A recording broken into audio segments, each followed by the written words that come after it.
কন্টেন্টটি AI এর সাহায্যে তৈরি করলেও প্রতিটি তথ্য মানুষ দ্বারা যাচাই বাছাই করা হয়। এআই এখানে একটি শক্তিশালী সহকারী, মূল চালক নয়। আজকের গভীর আলোচনায় স্বাগত। আমরা একটা ইউটিউব ভিডিও ট্রান্সক্রিপ্ট নিয়ে কথা বলবো। শিরোনামটা বেশ চমকপ্রদ, সিক্রেট হিস্ট্রি 3, ডেথ বাই জেরন্টোক্রেসি। এই ভিডিওটা পশ্চিমা বিশ্বের সাম্প্রতিক কিছু সমস্যা নিয়ে একটা বেশ আলোড়ন সৃষ্টিকারী তত্ত্ব হাজির করেছে বলা যেতে পারে। হ্যাঁ, এটা বলছে যে পশ্চিমের নানা সমস্যার পেছনে একটা মূল কারণ হতে পারে জেরন্টোক্রেসি, মানে বয়স্কদের শাসন। ঠিক, বিশেষ করে ধনী বয়স্কদের কথা বলা হচ্ছে। হ্যাঁ, বিশ্লেষণটি বেশ কয়েকটি আপাতদৃষ্টিতে সম্পর্কহীন কিন্তু বিতর্কিত বিষয়কে এক সুতোয় গাঁথার চেষ্টা করেছে। যেমন ধরুন, অভিবাসন ঘিরে যে সামাজিক উত্তেজনা তৈরি হচ্ছে সেটা। আচ্ছা। আবার ধরুন, আকাশছোঁয়া বাড়ির দাম, কানাডার যে এমএআইডি নীতি, মানে মেডিকেল অ্যাসিস্ট্যান্স ইন ডাইং, সেটা নিয়েও কথা আছে। ও হ্যাঁ, ওটা তো বেশ আলোচিত। আর এই সব কিছুর কেন্দ্রে নাকি রয়েছে ধনী অবসরপ্রাপ্ত ব্যক্তিদের স্বার্থ, এমনটাই এর মূল বক্তব্য আর কি। আচ্ছা, তো আমাদের আজকের উদ্দেশ্য হলো এই সূত্রের যুক্তিগুলোকে একটু খুঁটিয়ে দেখা, এর উপস্থাপিত তথ্য আর প্রবণতাগুলো বোঝা। অবশ্যই। এটা মনে রাখা জরুরি যে আমরা এখানে একটা নির্দিষ্ট সূত্রের বেশ কিছু উত্তেজক বিশ্লেষণ তুলে ধরছি। আমাদের লক্ষ্য এর যুক্তিগুলো বোঝা, সমর্থন করা নয়। একদম। বেশ, তাহলে শুরু করা যাক। সূত্রটি আলোচনা শুরু করে ব্রিটেনের একটি ঘটনা দিয়ে, তাই না, যেটা অভিবাসন নিয়ে একটা বড় বিতর্ক উস্কে দিয়েছিল। ঠিক, সাউথপোর্টে অ্যাক্সেল রুডা কুবানা নামের এক ১৭ বছর বয়সী কিশোরের একটা মর্মান্তিক সহিংসতার ঘটনা। হ্যাঁ, মনে পড়ছে। যদিও ছেলেটি ওয়েলসে জন্ম নেওয়া রুয়ান্ডার অভিবাসী বাবা মায়ের সন্তান, ব্রিটিশ নাগরিক, কিন্তু অনলাইনে গুজব ছড়ায় যে সে একজন অ্যাসাইলাম সিকার, আর এই ভুল তথ্যের জেরে অভিবাসন বিরোধী দাঙ্গা পর্যন্ত হয়। সাংঘাতিক ব্যাপার। ভিডিওটি বলছে এই ঘটনা আসলে পশ্চিমা দেশগুলোতে অভিবাসন নিয়ে বাড়তে থাকা যে একটা চাপা উত্তেজনা, তারই প্রতীক। আর এই উত্তেজনা বাড়ছে কারণ সূত্র অনুযায়ী কোভিড পরবর্তী সময়ে, যেমন ধরুন ব্রিটেন, অস্ট্রেলিয়া, ফ্রান্স, কানাডা, এই সব দেশে অভিবাসী সংখ্যা বেশ দ্রুত গতিতে বাড়ছে। হ্যাঁ, বাড়ছে, বিশেষ করে অইউরোপীয় দেশগুলো থেকে। যেমন অস্ট্রেলিয়ার ক্ষেত্রে ভারত, চীন, ফিলিপিন্স থেকে আসছে। কানাডার ক্ষেত্রে ভারত, চীন, এই দেশগুলো থেকে বেশি আসছে। এই ডেমোগ্রাফিক পরিবর্তনটা কতটা চোখে পড়ার মতো? বেশ। যেমন ব্রিটেনের কিছু এলাকায় অভিবাসী জনসংখ্যা গত 10 বছরে প্রায় 3 গুণ হয়ে গেছে। 3 গুণ? হ্যাঁ, কানাডার মোট জনসংখ্যার প্রায় 1/4 এখন প্রথম প্রজন্মের অভিবাসী। অস্ট্রেলিয়ায় প্রায় 1/3, জার্মানিতে 1/5।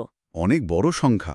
তো এই পরিবর্তনের ফলে স্থানীয় জনগোষ্ঠীর একাংশের মধ্যে তাদের সংস্কৃতি বা পরিচিতি সংকটের মুখে পড়ছে বলে একটা ধারণা তৈরি হচ্ছে, যা থেকে জাতিগত বা সামাজিক টানাপোড়েন বাড়ছে আর কি। এখানে এই সূত্রটি একটা গুরুত্বপূর্ণ সংযোগ তৈরি করার চেষ্টা করছে, তাই না? হ্যাঁ। অন্যদিকে জীবনযাত্রার খরচ বৃদ্ধি, বিশেষ করে বাড়ির দাম। ঠিক, কানাডার উদাহরণ টেনে বলা হচ্ছে সেখানে বাড়ির দাম জিডিপি বৃদ্ধির হারের চেয়েও অনেক বেশি হারে বেড়েছে, যা তরুণ প্রজন্মের নাগালের প্রায় বাইরে চলে যাচ্ছে। একদম। এই বিষয়টা একটা অদ্ভুত পরিস্থিতি তৈরি করেছে, তাই না? একদিকে ব্যাপক হারে অভিবাসন ঘটছে, অন্যদিকে তাদের থাকার জন্য যথেষ্ট নতুন বাড়ি তৈরি হচ্ছে না।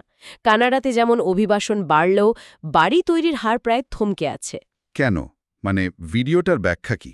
ভিডিওটির ব্যাখ্যা হল, কিছু স্বার্থান্বেষী গোষ্ঠী, যেমন রিয়েল এস্টেট ডেভেলপাররা তো আছেই, কিন্তু তার চেয়েও বেশি করে যারা ইতিমধ্যে বাড়ির মালিক, বিশেষত ধনী আর বয়স্ক যারা, আচ্ছা, তারা সরবরাহ সীমিত রেখে সম্পত্তির দাম কৃত্রিমভাবে বাড়িয়ে লাভবান হচ্ছেন। তার একদিকে বাইরের লোক আসছে, বাড়ির দাম বাড়ছে, আর অন্যদিকে দেশের ভেতরে জন্মহার কমছে। এটাও তো একটা পয়েন্ট ছিল। হ্যাঁ, সূত্রটি কানাডার উদাহরণ দিয়ে বলছে, স্থানীয় শ্বেতাঙ্গ জনগোষ্ঠীর মধ্যে জন্মহার এতটাই কমছে যে তা তথাকথিত জনসংখ্যা প্রতিস্থাপন বা পপুলেশন রিপ্লেসমেন্ট নিয়ে উদ্বেগ তৈরি করছে। এমন একটা ধারণা যে সময়ের সাথে সাথে দেশের মূল জনগোষ্ঠী অভিবাসী জনগোষ্ঠী দ্বারা প্রতিস্থাপিত হতে পারে। অনেকটা সেরকমই। ভিডিওটির পূর্বাভাস অনুযায়ী এই ধারা চলতে থাকলে কয়েক দশকে ক্যানাডার ডেমোগ্রাফি আমূল বদলে যেতে পারে। এর সাথে কি অভিবাসী গোষ্ঠীগুলোর রাজনৈতিক প্রভাব বৃদ্ধির কোনো সম্পর্ক দেখানো হয়েছে? হ্যাঁ, অবশ্যই। ক্যানাডায় ভারতীয় সম্প্রদায়ের উত্থানের কথা বিশেষভাবে উল্লেখ করা হয়েছে। কিরকম? দেখুন, ৩৪৩ আসনের পার্লামেন্টে ২২ জন ভারতীয় বংশোদ্ভূত এমপি। ২২ জন? হ্যাঁ, যা আনুপাতিক হারে বেশ উল্লেখযোগ্য। ভিডিওটি এর কারণ হিসাবে গণতান্ত্রিক প্রক্রিয়ায় ভারতীয়দের অংশগ্রহণ, তাদের সাংগঠনিক দক্ষতা এইসবের কথা বলেছে। আচ্ছা। আর ভবিষ্যতে এই প্রভাব আরও বাড়তে পারে এমন ইঙ্গিত দিয়েছে। তবে এই কঠিন পরিস্থিতি মানে অর্থনৈতিক চাপ, চাকরির অভাব, উচ্চ জীবনযাত্রার ব্যয়, এগুলো তো শুধু অভিবাসীরা ফেস করছে না, তাই না? না না, অবশ্যই না। এগুলো স্থানীয় তরুণ প্রজন্মকেও ভীষণভাবে প্রভাবিত করছে। ঠিক। বাড়ি কেনা বা ভালো জীবনযাপন করা তাদের জন্যও তো কঠিন হয়ে পড়ছে। একদম। আর এই দুয়ের চাপ মানে স্থানীয় আর অভিবাসী জনগোষ্ঠীর মধ্যেকার সম্পর্ককে আরও জটিল করে তুলছে। এই জটিল পরিস্থিতির মধ্যেই সূত্রটি আরেকটা অত্যন্ত স্পর্শকাতর বিষয় তুলেছে, কানাডার এমএআইডি নীতি। হ্যাঁ, মেডিকেল অ্যাসিস্ট্যান্স ইন ডাইং, সরকারি সহায়তায় স্বেচ্ছামৃত্যুর নীতি। ভিডিওটি এই নীতিকে খুব কঠোর ভাষায় সমালোচনা করেছে। কি বলেছে? একে বিরক্তিকর রকমের মূর্খতা বা ডিসগাস্টিংলি স্টুপিড বলেছে। আর প্রশ্ন তুলেছে যে যা একসময় অবৈধ ছিল তা এখন কিভাবে সরকারি মদতে ভালো মৃত্যু হিসেবে প্রচারিত হচ্ছে। মানে এই নীতির প্রয়োগ নিয়ে নিশ্চয়ই কিছু ডেটাও দিয়েছে। হ্যাঁ, কিছু পরিসংখ্যান তুলে ধরা হয়েছে। দেখা যাচ্ছে এমএআইডির মাধ্যমে মৃত্যুর সংখ্যা খুব দ্রুত বাড়ছে। কতটা দ্রুত? এর হারও বেশ উঁচু। প্রায় ৮০% বেশি আবেদন নাকি গৃহীত হয়, আর প্রক্রিয়াটাও বেশ দ্রুত। মাথাপিছু হারে কানাডা নাকি নেদারল্যান্ডসকেও ছাড়িয়ে গেছে। কিন্তু কারা এই পথ বেছে নিচ্ছেন আর কেন? ভিডিওটার বিশ্লেষণ কি বলছে? বিশ্লেষণ অনুযায়ী প্রধান কারণগুলো হল অর্থপূর্ণ জীবনে অংশ নেওয়ার ক্ষমতা হারানো বা দৈনন্দিন কাজ করার ক্ষমতা হারানো। এগুলো হলো অফিসিয়াল কারণ। কিন্তু এর গভীরে গিয়ে সূত্রটি একটা বেশ বিতর্কিত ব্যাখ্যা হাজির করেছে। তাদের মতে এই নীতি আসলে পরোক্ষভাবে দরিদ্র, অসুস্থ, বিশেষ করে যারা দীর্ঘমেয়াদী ও ব্যয়বহুল রোগে আক্রান্ত, যেমন ক্যান্সার। হ্যাঁ, ক্যান্সার রোগীরাই নাকি মেড বেশি নিচ্ছেন। তো এদেরকে সিস্টেম থেকে সরিয়ে দেওয়ার একটা উপায়, কারণ এরা স্বাস্থ্যসেবা ব্যবস্থার উপর বোঝা, এরকম একটা ধারণা থেকে। তার মানে ভিডিওটি এখানে একটা মূল্যবোধের সংঘাতের দিকে ইঙ্গিত করছে। ঠিক। আগেকার সামাজিক ধারণা ছিল প্রতিটি জীবন মূল্যবান, দুর্বলদের রক্ষা করা সমাজের দায়িত্ব। কিন্তু এখনকার বাস্তবতা হল খরচ কমানো, সংখ্যা আর আর্থিক লাভ ক্ষতির হিসাব। এই দৃষ্টিভঙ্গি থেকেই কি এমএআইডির মতো নীতির উত্থান? ভিডিওটা সেরকমই বলছে। আর এই দৃষ্টিভঙ্গিটাকেই সূত্রটি পশ্চিমা সমাজের আরও কিছু অর্থনৈতিক সমস্যার সাথে জুড়ে দেখছে। হ্যাঁ, এবং এই দৃষ্টিভঙ্গিটাকেই সূত্রটি পশ্চিমা সমাজের আরও কিছু অর্থনৈতিক সমস্যার সাথে জুড়ে দেখছে, যেমন আর্থিক খাতের অস্বাভাবিক ফুলে ফেপে ওঠা। মানে শেয়ার বাজার। হ্যাঁ, শেয়ার বাজার বাড়ছে, যা মূলত অল্প কিছু ধনী মানুষকে আরও ধনী করছে। আমেরিকার উদাহরণ দিয়ে বলা হচ্ছে সেখানে মাত্র 10% মানুষ প্রায় 90% স্টকের মালিক। 90%? হ্যাঁ, কিন্তু একই সময়ে বাস্তব অর্থনীতি, যেখানে মানুষ কাজ করে, পণ্য উৎপাদন করে, সেই অর্থনীতি দুর্বল হচ্ছে বা তার প্রবৃদ্ধি খুব কম। এর সাথে কি ঋণের কথাও বলা হয়েছে? অবশ্যই। বিপুল পরিমাণ সরকারি ও ব্যক্তিগত ঋণ। আমেরিকার $37 ট্রিলিয়ন সরকারি ঋণ আর $17 ট্রিলিয়ন ব্যক্তিগত ঋণের পরিসংখ্যান দেওয়া হয়েছে। 37 ট্রিলিয়ন? সংখ্যাগুলো অবিশ্বাস্য।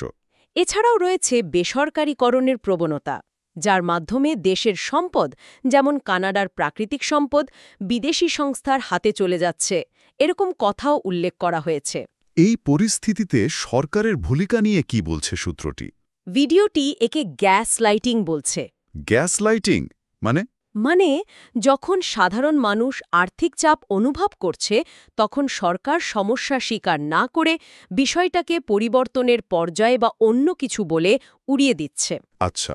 এই আর্থিক নকল অর্থনীতি আর ধুঁকতে থাকা বাস্তব অর্থনীতির মধ্যেকার ফারাক সামাজিক অস্থিরতা বাড়াচ্ছে, বই কমাচ্ছে না। তাহলে যদি আমরা সূত্রটির দেখানো লক্ষণগুলো এক জায়গায় করি, কি দাঁড়াচ্ছে?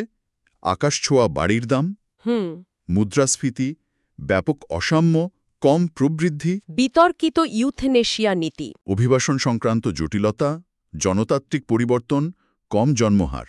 বিপুল ঋণ, সরকারি অস্বীকার বা গ্যাসলাইটিং আর বেসরকারীকরণ। বেশ লম্বা তালিকা। এখন সবচেয়ে বড় প্রশ্ন, এই সব কিছুর পেছনে মূল কারণটা কি? সূত্রটা কি বলছে? ভিডিওটি কয়েকটি চালু ব্যাখ্যা, যেমন ধরুন নিওলিবারালিজম, টেকনোফিউডালিজম, বিশ্ব সরকারের ষড়যন্ত্র বা নিছক আমলাতান্ত্রিক অদক্ষতা, এগুলোকে যথেষ্ট মনে করছে না। মানে এগুলো আংশিক ব্যাখ্যা? হ্যাঁ, হয়তো আংশিক ব্যাখ্যা দিতে পারে, কিন্তু পুরো ছবিটা তুলে ধরে না।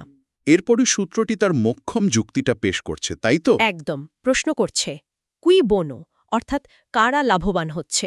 মানে এই সমস্ত প্রবণতা থেকে সবচেয়ে বেশি সুবিধা কারা পাচ্ছে? ভিডিওটির সোজা সাপটা উত্তর, ধনী অবসরপ্রাপ্ত ব্যক্তিরা, রিচ পেনশনার্স। এটা তো বেশ চমকে দেওয়ার মতো দাবি। কিভাবে তারা লাভবান হচ্ছে বলে মনে করে সূত্রটি?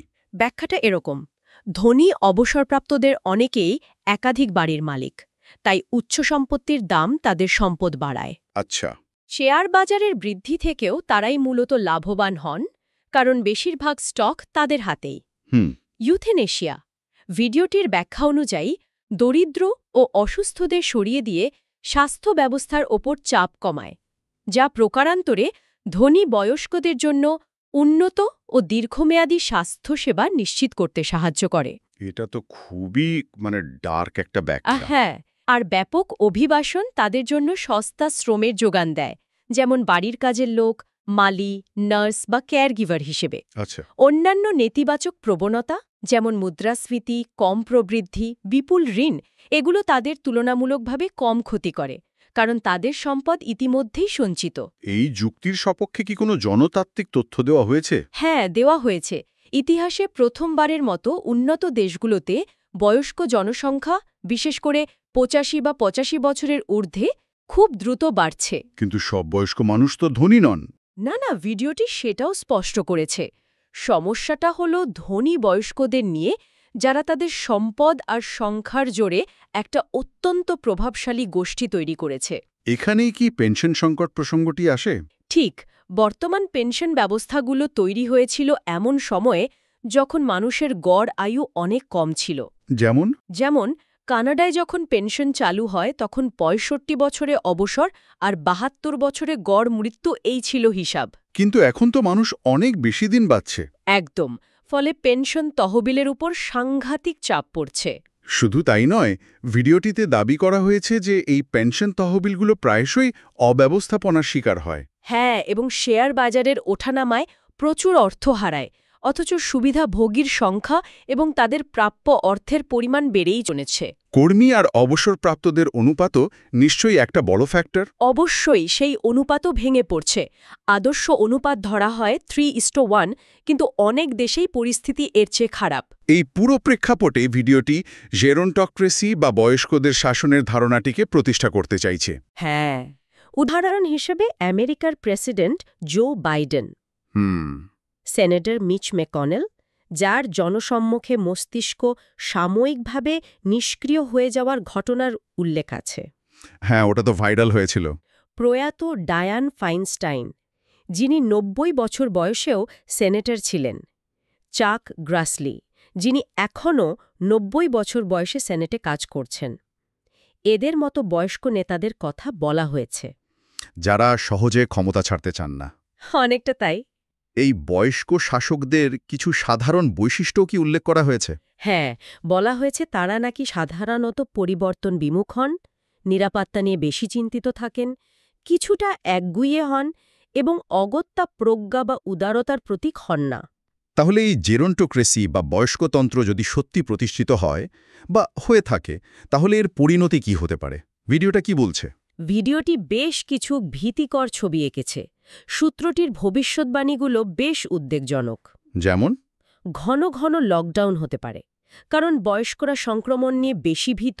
আচ্ছা। পুলিশি রাষ্ট্রের প্রবণতা বাড়তে পারে। ব্যক্তিগত জীবনে নজরদারি নিয়ন্ত্রণ বৃদ্ধি। কানাডায় সন্তানকে শাসন করা নিয়ে প্রতিবেশীর কাছে রিপোর্ট করার মতো ঘটনার উদাহরণ দেয়া হয়েছে।